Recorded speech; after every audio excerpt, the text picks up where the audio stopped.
แมนตักทายสบายดีพี่น้องมื้อนี้ไปเลาะเบิ่งบุญสงเรือว่าสิเป็นได้ว่านั่นบ้านได้ชนะไปพอกันอยู่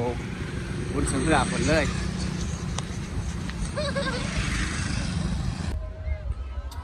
นี่คือสถานที่ปล่อยเรือพี่น้องคุณ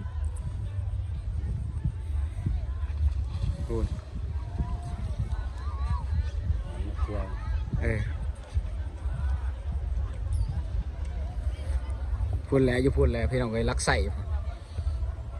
พูนหาบักพี่น้องพูนวันนี้จงเรือเชก้อมพี่น้อง